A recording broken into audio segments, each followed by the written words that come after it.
So one of the beauties about being an outdoor leader with Adventure Club, you can get to host events and you get to do it at subsidized cost when you take a group along. So if you have a passion that you think that money is an obstacle, yeah, it's time for you to become an outdoor leader. And then if you have a group, yes, you get a subsidized cost and sometimes you get to do for free as well.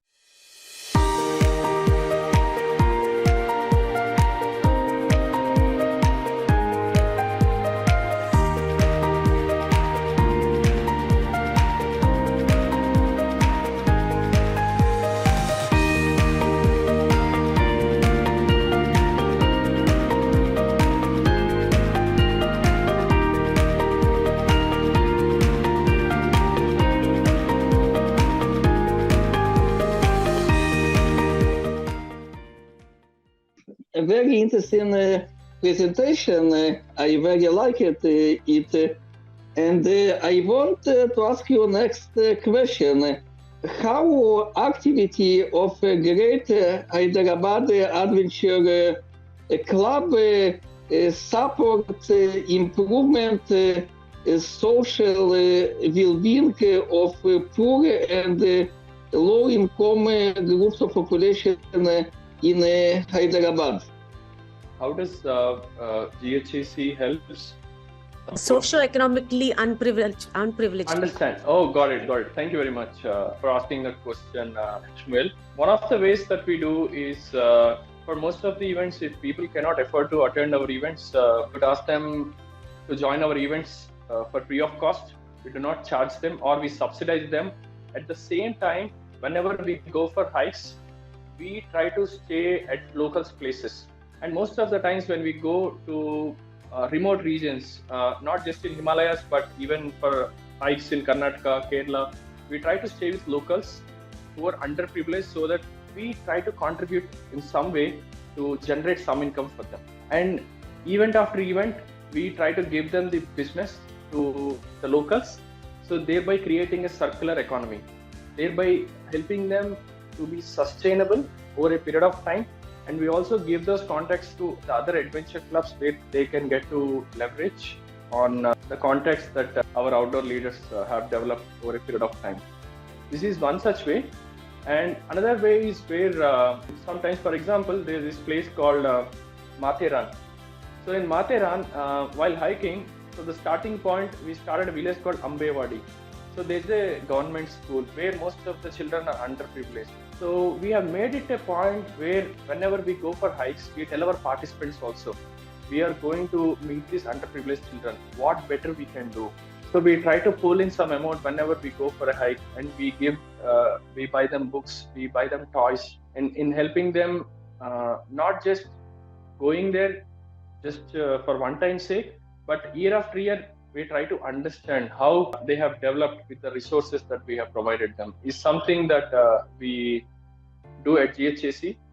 And we believe that the money should never be a barrier for somebody to pursue, or rather for somebody to come out of their comfort zone and try something new. Is this adventure club only for the rich and the famous? Not really. This is open for all, because nature never discriminates between rich and poor. Okay, does that answer your question, Shmuel? Yeah, of course. Thank you very much. Yeah. Thank you, Shmuel. So how do you advertise about your upcoming events? Does it happen every month? So we are actively promoting our events on a platform called as Meetup. So Meetup is a social media platform.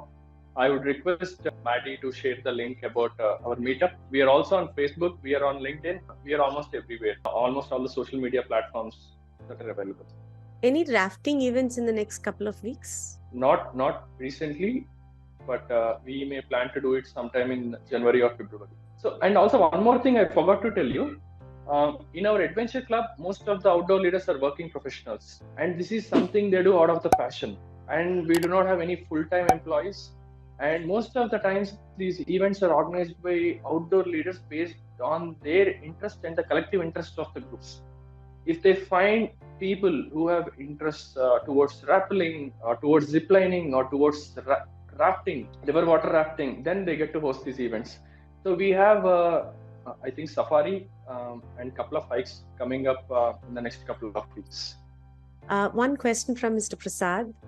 Considering that there is hardly any rock formation not vulnerable to encroachment or destruction, would you like to share your views and how the public can respond? Could you please repeat the question? About rocks. We need to protect rocks around Hyderabad? Yes, absolutely. Thank you very much, Prasad, for asking this question. In fact, GHAC, I would like to give credit to a few of our outdoor leaders who have gone out of their way to put a bill, public interest litigation in respective forums with other organizations. So we are doing our level best in trying to protect certain rock heritage sites. I would not like to bring the names of the sites and the leaders in picture, but we are trying our level best. But I would also request each one of you attending this call to do your bit. How do you do it? There are certain forums like Society to Save Rocks. They have initially worked towards preserving around 15 to 17 rock heritage sites. No, they were in the heritage list, and they tried their best in including that in the law. But a few years back, the government has actually removed them. But now actually we are also working with the government, not just with the civil society organization, in ensuring that these are again added to the list. So that's one of the reasons. If you ever go to this Trident Hotel, actually Trident Hotel is built around the heritage rocks. So Trident Hotel is right next to High Tech City. Imagine such a big hotel they have built with hundreds of crores, yet they did not destroy the rocks. So they protected. Between Trident Hotel and this Shilpa Ramam, there is a beautiful balancing rocks.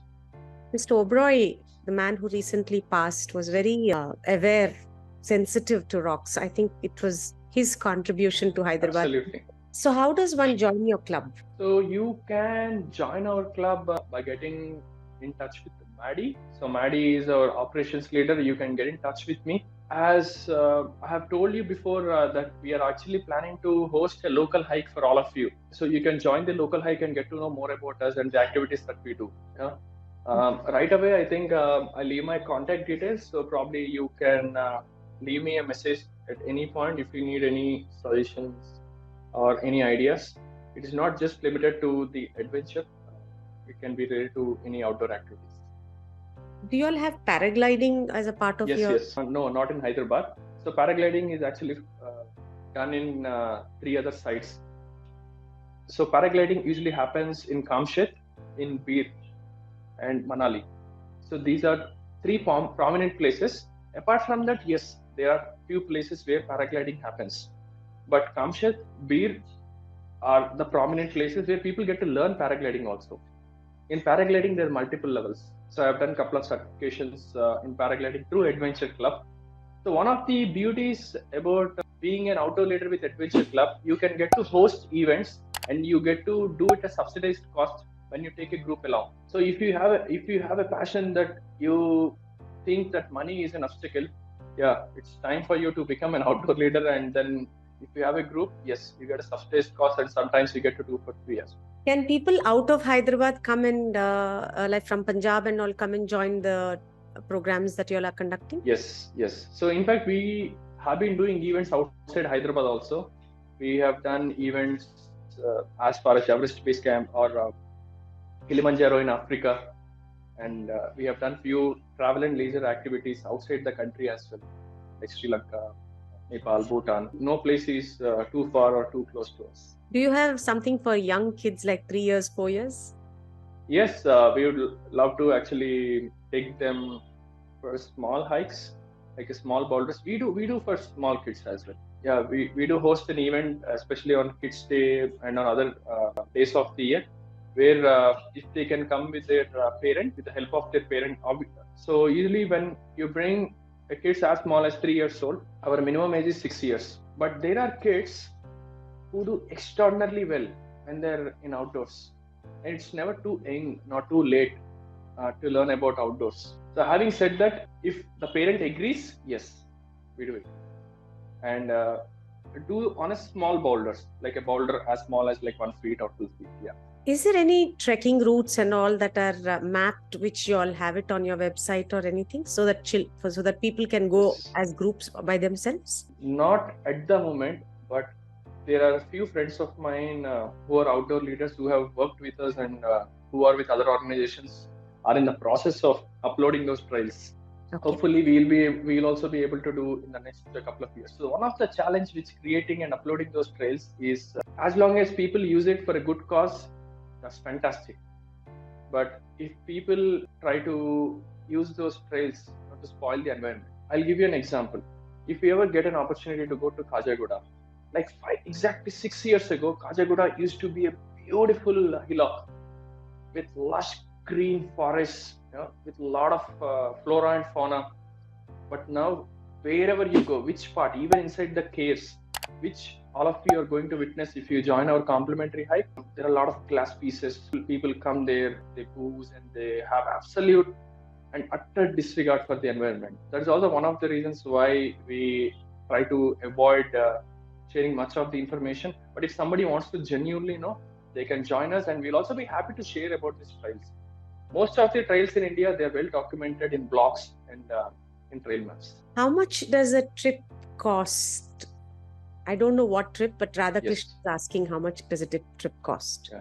So as we are a non-for-profit organization, GHAC is transparent when it comes to the costing.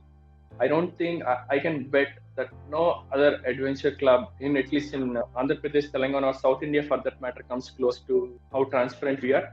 So most of the times we do it on a cost-to-cost basis. We charge like 5% GST on our events, plus we charge some club fund. Club fund varies. It can be as low as 5% to 20%, depending on the event. And we openly tell the participants. And most of our events are so economical if you compare it with peer organizations, other adventure clubs. And still one of the things, or rather our USP, is our proficient leaders, because once they have traveled or trekked with GHAC, people find it difficult and challenging to go with other adventure clubs. Is there any trek for Everest Base Camp? Not anytime soon, but we were doing pre-pandemic. There were 3 or 4 leaders. We used to have a full-fledged wing called GHAC Mountaineering. We used to do a lot of high-altitude hikes. Now Everest has become sort of more or less like a commercial place. So it's open and accessible for everyone.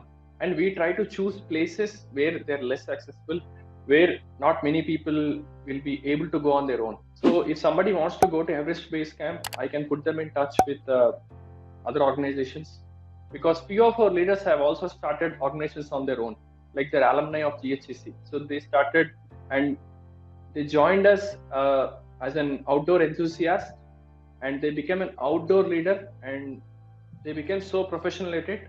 So they started their own organizations, and they're doing it so good now.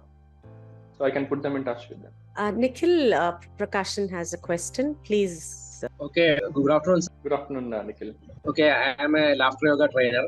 So I would like to join you in one trekking section or in one journey where we can laugh along with laughter. Definitely, Nikhil, we can do that. Probably we can do that in the next event. We actually plan to do a complimentary hike on 23rd. That's next Saturday. If you have registered for this webinar, you'll get the details.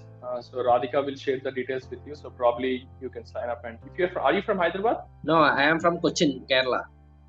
Cochin. You're going to come here for the trek? Yes, I am not.